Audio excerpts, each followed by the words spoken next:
નમસ્કાર વિદ્યાર્થી મિત્રો, હું બુખેર લીલું. આજે આપણે ધોરણ 12 નામાના મૂળ તત્વ ભાગ બીજો પ્રકરણ 4 નાણાકીય પત્રકોનું વિશ્લેષણ, એમાં સ્વાધ્યાયનો દાખલા નંબર 8 જોશું. આની રકમ બુકના પેજ નંબર 204 ઉપર આપેલી છે.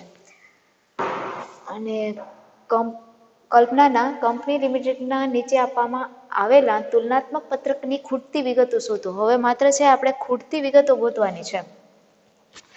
તો ખૂટતી વિગતો છે એ 2016 રકમ રૂપિયા છે એ બેઠે બેઠી છે એ આવી રીતના આપવામાં આવેલી છે પેજ નંબર 204 ઉપર. એમાં એક 2016 નો કોલમ છે, એમાં ખૂટતી વિગતો આપણે ગોતવાની છે. તો ડાયરેક્ટ છે એ મેં જવાબ લઈ લીધો છે. કલ્પનાના કંપની લિમિટેડનું તારીખ 31/3/2016 અને 31/3/2017 ના રોજ પૂરા થતા વર્ષનું તુલનાત્મક નફા નુકસાનનું પત્રક. વિગતો નોંધ નંબર 31/3/2016 અને 31/3/2017 રકમ રૂપિયા, વધારો ઘટાડો રકમ રૂપિયામાં, વધારો ઘટાડો ટકાવારીની અંદર. હવે છે એ રકમ બેઠી બેઠી આ જ છે, એમાં કંઈ ફેર નથી. આપણે માત્ર છે ખૂટતી વિગતો ભરવાની છે ક્વેશ્ચન માર્કની જગ્યાએ. તો ખૂટતી વિગતો છે એ ભરી નાખીએ.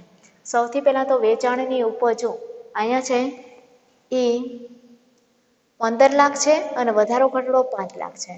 તો છે આનું સૂત્ર છે, આ પહેલું કોલમ, આ બીજું કોલમ, ત્રીજું કોલમ, ચોથું કોલમ, પાંચમું કોલમ અને છઠ્ઠું કોલમ. આનું સૂત્ર છે ચોથા કોલમમાંથી ત્રીજું કોલમ બાદ કરો. આનું સૂત્ર છે પાંચમું કોલમ ભાગ્યા ત્રીજું કોલમ ગુણ્યા 100.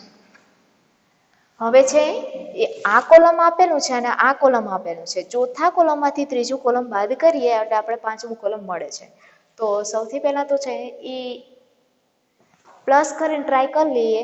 15 લાખ પ્લસ 5 લાખ એટલે કેટલા થાય? તો 20. તો અહીંયા મેં 20 લાખ મૂકી દીધા છે. હવે છે એ આનું સૂત્ર છે ચોથું કોલમ માઇનસ ત્રીજું કોલમ. તો 15 લાખમાંથી 20 લાખ હું બાદ કરા તો અહીંયા માઇનસ છે એ 5 લાખ આવવા જોઈએ, પરંતુ અહીંયા પ્લસ છે એ 5 લાખ આવ્યા છે. તો એનો મતલબ એવો છે કે 15 લાખમાંથી છે એ 20 લાખ, 15 લાખમાંથી 5 લાખ માઇનસ કરવા પડે. તો વેચાણની ઉપજો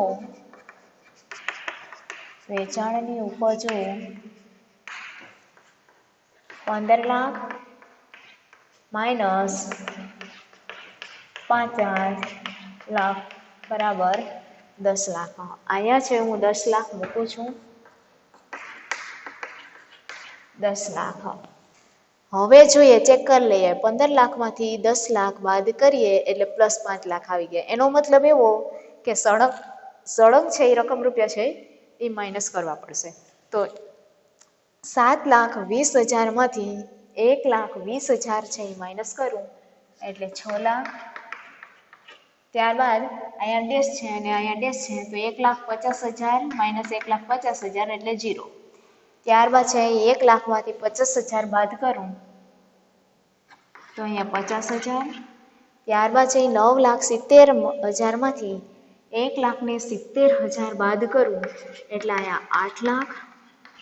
ત્યારબાદ 5,30,000માંથી 3,30,000 બાદ કરું એટલે 2 લાખ.